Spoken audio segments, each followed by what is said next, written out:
All my life I've done some real hard living. Been caught up in places I never should have been. Lucky to be alive. And all these years I've tried to quit smoking. It grabs a hold of me just like a snake, restricting the life out of his brain. And lately my life has felt the same damn way. Keep dreaming but I just can't wake up. Keep living while my life is falling apart. I keep driving on the long road to nowhere. I can't find out where it starts. It's like I'm running down the trail of a broken heart.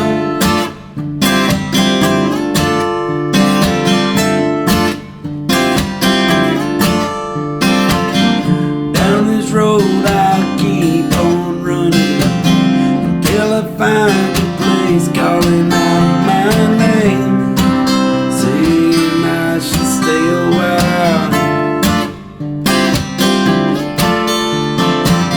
I keep searching but I just can't find it.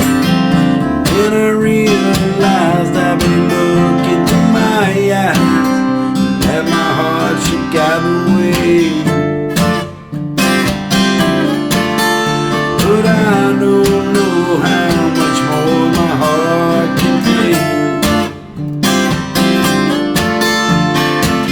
I keep dreaming but I just can't wake up. Keep living while my life is falling apart. I keep driving on a long road to nowhere. I can't find out where it starts. It's like I'm running down the trail of a broken heart. I've been running for so long I just can't go back now. I don't know where to call my home. I know that road will take me down that path. I just can't find out where it starts. It's like I'm running down the trail of a broken heart. Oh, I can't find out where it starts. It's like I'm running down the trail of a broken heart.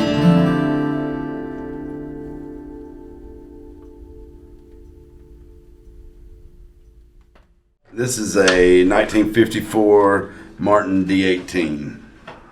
And we were talking before y'all started playing, like a little while ago, that you just got this guitar. You've only had it. Yeah, I've only had it a few weeks, but it's all I've been playing since I've got it. I've got a Collings D2H at home, and which was my favorite guitar ever, forever, and I hadn't even hardly picked it up since I got this thing. Have you written anything on this guitar? I have not yet. I've actually started on one, but I hadn't written anything complete on this one yet. Do you feel like the guitar that you're playing helps to inspire you? Sure. Yeah, there will be songs written on this one. Hopefully, lots and lots. So you're still finding like what that guitar feels like to you? Yeah, I like to say I will keep this forever, but I probably won't. But I don't keep anything forever, but nothing's sacred. But this is my favorite one I've ever had so far. So yeah, it takes something real nice to make me get rid of this one. Yeah, sure. What are you playing, Matt? You should have started with me. After that, it's sad because I can't remember the year. It's a 2013 J45 in wine red, and I can't. When did I get this? 2015. It's been a while. Yeah, I've had it for a little while now, but I mean, it's just solid. So I don't know if y'all are like me, but when I get an instrument, it takes me a while to grow into it, and then once I do grow into it, you said that you might trade out of that one, so you don't keep anything forever. Yeah. I'm the total opposite of that. I'll keep something for absolute forever, even if it's a piece of trash, because like I'm sentimental about it. What are you like? Really, something like this is just kind of covers all the bases. So it's a good tool for gigging, playing at home, recording. Yeah. So I kind of look at it a little bit more utilitarian, just a little bit. Mm-hmm. But since this kind of gets me by as far in the acoustic world, I haven't really wanted anything else. Yeah. Well, speaking of acoustics, we're in the beautiful acoustic room in Spices Music in Auburn, Alabama. Brett McDaniel, Matt Alemany. We've been jamming a little bit. Brett was playing a song earlier. Tell us a little bit about the song, Brett. So man, I wrote that song probably in 2016. I don't even remember what it was about. There was songs falling out of me at that time. I was writing a lot of. You're in the zone. Yeah. I something about it was like my dad passed away in 2016, and sad songs just kind of fell out of me. Yeah, a lot right then. And then for the past couple of years, the talented Taylor Honeycutt has been playing that song, and she recorded it along with a few others of mine on a new record that just came out called Alabama Sound. Taylor Honeycutt, y'all look that one up. And she has a sick rock and roll band, and that's a way different version of that. So yeah, so in kind of pre-production, behind the scenes, y'all worked through a couple different versions of this song before deciding on one. Yeah. Does it feel like the one that you recorded was more like your version? How it was originally yeah, it was maybe? more like the way I wrote it. So she takes her band is rock and roll heavy, and they take everything and tear it up. This is what Matt started trying to do whenever he got in here.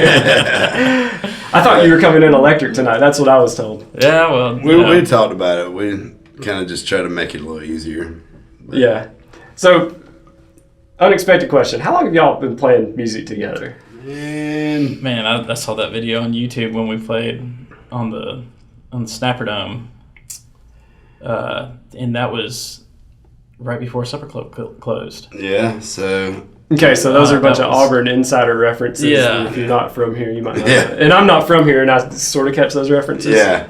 A long time is your answer? That was like 2015 or 16. 2016, yeah. Yeah. So, yeah, that was the first time you played with me. That was on the small stage at Supper Club. You played bass in that band. Yeah.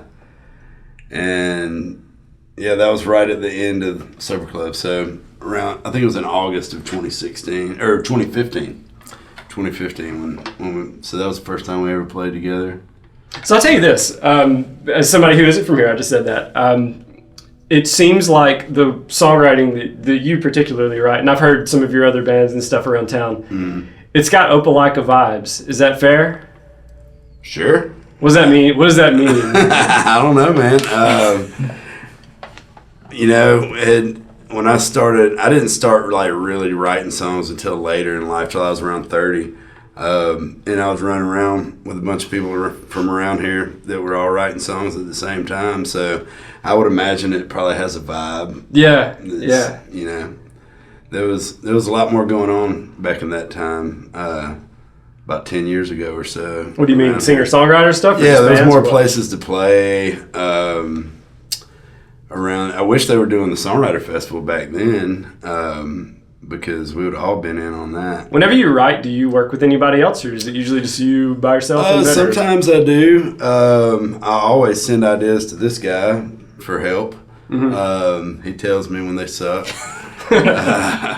I've written with B.B. Palmer. Hold on, you need somebody to to be real with you. Got to keep them in check for sure. Yeah. I've written a few with B.B. Palmer and Tony Brook. Me and Tony have a song on Taylor's record as well. Most of those songs that she's recorded has been written on an acoustic guitar in my living room. Do you always write on acoustic, or do you write on anything else? I don't even own an electric guitar. Don't even own one. How many electric guitars do you own, that? 5. Yeah. So not enough. Not enough. Not enough, yeah. They're all good. Yeah, they're all good. Oh, There's some gaps, but, Yeah, you were talking about this acoustic being kind of the jack of all trades acoustic. Oh yeah. When you're writing and when you're working on stuff to kind of help Brett, do you have a go-to instrument that you use, or do you just kind of whichever one you grab? I bounce around a lot, so it depends. Like if a lot of times if I'm writing for a specific thing or trying to come up with a rock and roll song, I'll be writing on electric. Like when I was working on coming up with whatever for this stuff. I was on the acoustic, so it's like it really what the project or what the song is kind of determines which tool I pick up. Yeah, If it's something heavier, something with humbuckers, something lighter, maybe something single coil, that kind of thing. Yeah, that's funny that you said the word tool, is because I don't always think about it, because I get so connected to the instruments. I don't always think about them as tools. I think about them as maybe like characters or something like that. They're tools, kind of a strong word. They're like paintbrushes. Really. There you go. Yeah, okay. I can relate to that. You can have different strokes for different things. Mm-hmm. Something might need a lighter touch. Something might be a heavier touch. So that's why you need multiple guitars and multiple amps. Just tell my wife that. We're here with Brett McDaniel and Matt Alemany. Thanks, guys. Really appreciate your time tonight. Fantastic song. Thanks for coming. Appreciate it. Thank you.